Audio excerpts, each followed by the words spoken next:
Inilah kisah Kenshin dan Kaori, kisah pemuda kaya yang menyamar jadi cleaning service versi Kaori TV, episode 695. Pak Jayadi yang menelpon kerabatnya. Ternyata adik iparnya yang jadi bos perusahaan. Kebetulan pula Paijo temannya Iwan jadi cleaning service di situ. Paijo yang sedang training sempat membuat marah pegawai kantor kelas 1 karena buang angin di tempat orang-orang yang sedang kerja. Dan kini waktu menginjak sore hari, Rena dan Niken serta teman-teman lainnya akan makan bersama di restoran. Singkat cerita, sekarang sudah jam 7 malam. Mereka ada di tempat yang disebutkan, di sebuah restoran yang terkenal mahal. Hanya orang-orang yang mampu saja yang sering datang kemari. Termasuk Rena Larazati, yang sudah biasa makan di sini. Baik sama keluarga maupun teman-temannya. Tak heran di parkiran berjejer mobil-mobil mewah dan mahal. Maklum yang datang ke restoran sini kebanyakan pengusaha. Dan Rena yang bersama teman-temannya pun sudah biasa melihat hal-hal yang begitu. Apalagi dirinya juga punya perusahaan. Jadi semua terkesan normal adanya. Kemudian di tengah hal itu, salah satu temannya Rena disapa oleh pengunjung lainnya yang kebetulan baru datang di situ. Seseorang tiba-tiba berkata, "Halo Morita, kamu di sini rupanya." Terlihat laki-laki turun dari mobil Ferrari. Penampilannya seperti orang yang penting. Ada sopir yang membukakan pintunya. Morita temannya Rena pun menjawabnya, "Lo kamu Aditya rupanya. Kok bisa ada di sini kamu?" Aditya pun membalasnya, "Iya nih Morita. Kebetulan ya kita bertemu. Ini aku mau pesan catering untuk acara di perusahaanku besok. Sebab ada meeting dengan orang luar negeri. Jadi aku sendiri yang menyiapkan. Sekalian akan makan di sini." "Terus kamu Morita sama siapa nih?"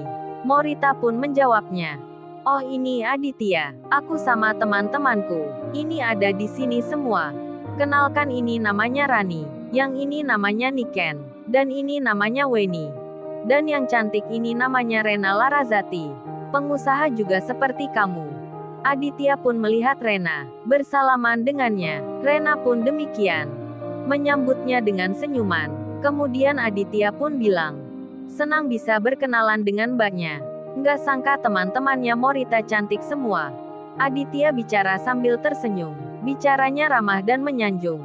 Wanita siapa yang tak suka dipuji begitu oleh seorang laki-laki pengusaha yang kaya, yang tampan dan rupawan, punya perusahaan dan mobilnya mewah pula. Sebagian teman-temannya Morita jadi suka, termasuk Niken yang di situ. Melihat Aditya dengan nampak beda, kecuali si Rena Larazati yang biasa. Karena dia juga orang kaya. Aditya pun lantas bicara, "Kalau gitu ayo Morita masuk ke restoran. Biar aku saja yang mentraktir kamu dan teman-temanmu. Ayo silahkan semua masuk." Aditya tersenyum pada Rena. Si Rena lantas menjawabnya, "Oh terima kasih atas tawarannya. Tapi kita ke sini untuk bayar sendiri. Maksudnya saya yang mengajak teman-teman ke sini. Jadi saya yang mentraktir teman saya. Terima kasih atas niat baiknya. Tapi maaf saya menolaknya." Aditya pun lantas bicara, "Oh begitu ceritanya. Jadi mbaknya lagi punya acara. Acara ulang tahun apa yang lainnya? Kalau gitu selamat-selamat ya. Saya sangat suka ikut senang. Tapi nggak apa biar kali ini saja. Saya yang mentraktir semuanya. Anggap aja sebagai hadiah pertemuan. Perkenalan dengan mbaknya dan teman lainnya. Morita tolong katakan biar saya saja yang menanggung semuanya. Please Morita, bantu gua agar Mbak Rena ini mau aku traktir." Aditya memberi tanda. Morita lantas bicara, "Ya sudah Rena tak mengapa. Biar Aditya saja yang mentraktir kita. Lagian dia yang minta sendiri." Waduh Aditya, sudah ingin sekali dekat dengan Rena. Padahal baru bertemu, melihat Rena untuk pertama kalinya. Tapi dia sudah ada hati. Di saat itu Niken malah yang suka pada Aditya. Kemudian mereka pun masuk ke restoran. Aditya itu berkata, "Oh ya Morita, kita duduknya di tempat VIP atau yang biasa?" "Kalau VIP biar aku pesankan." Si Rena menjawabnya, "Udah Morita yang biasa aja. Lagian juga sama ruangannya, nggak ada bedanya." Morita pun langsung bilang ke Aditya temannya. Apa yang dibilang seperti Rena. Aditya pun mengiyakan. Setelah itu mereka pun berjalan menuju di tengah, duduk bersama di satu meja. Aditya tak merasa canggung, meski di sekitarnya wanita semua.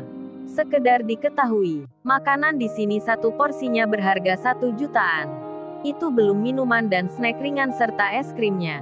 Hal itu memang wajar, karena restoran ini terkenal mewah. Dan bagi Aditya ataupun Rena, harga segitu sekedar lewat saja. Maklum karena mereka orang kaya.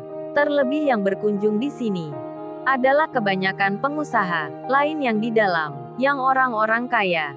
Lain pula di luarnya, seperti bumi dan langit. Keadaan itu berbalik. Terlihat seorang bapak dan ibu tua, nampak 2 anak kecil yang bersamanya lagi membolak-balik sampah, mengambil sisa-sisa makanan yang baru saja dibuang di situ, yang dibuang pengunjung, ataupun dibuang dari dapur. Nampak bapak-bapak dan ibu-ibu yang sudah berumur, yang tak punya tempat tinggal dan pekerjaan. Sepertinya lagi lapar, hingga harus mengambil sisa bekas makanan. Hal itu sudah biasa. Mereka yang orang tak punya, tak bisa beli beras dan makanan. Tiap hari makan seperti ini. Para karyawan restoran pun sudah biasa melihatnya, dan hal itu dianggap wajar. Di saat bersamaan, Kenshin yang sendiri mencari es krim untuk Kaori. Karena di restoran yang biasa tutup tempatnya, Kenshin pun dibilang oleh Kaori. Lewat telepon Kaori bicara, "Oh ya Sai, kalau tutup tempatnya, kamu pulang aja tak mengapa. Besok aja belinya." Kenshin menjawabnya. "Waduh, Kaori nanggung nih, udah keluar rumah, udah di jalan raya. Masa pulang nggak bawa es krim untuk kamu? Aku cari di tempat lain aja ya Kaori." Kaori menyahutnya, "Gini aja Sai, biar nggak jauh-jauh. Di perempatan jalan itu ada restoran yang besar. Di situ juga ada es krim yang seperti mauku. Aku dulu pernah beli di situ." Kaori menyebut namanya. Kenshin langsung mengiyakan. Rupanya Kaori tak ikut Kenshin, sebab di rumahnya lagi ada tamu. Kaori tak enak kalau harus meninggalkan tamunya. Dan kini Kenshin, suami yang sayang istrinya, berada di depan restoran yang nampak mewah, yang di dalamnya ada Rena dan Niken serta teman-temannya. Kenshin yang naik motor biasa akan masuk ke halaman parkirnya. Namun sebelum itu tiba-tiba Kenshin melihat ada orang tua yang mengais sampah bersama anak-anak kecil pula, dan terlihat makan dari sampah itu. Kenshin yang melihatnya jadi kaget dirinya. Kenshin langsung saja menghampiri. Detik-detik pengunjung restoran dibuat bertanya-tanya akan masuknya orang tak punya, yang berpakaian kotor dan biasa, yang makan di restoran mahal. Apakah si Rena nanti akan melihatnya? Melihat Kenshin masuk di restoran ini. Lalu, bagaimana kisah selanjutnya? Subscribe channel ini untuk episode berikutnya. Terima kasih.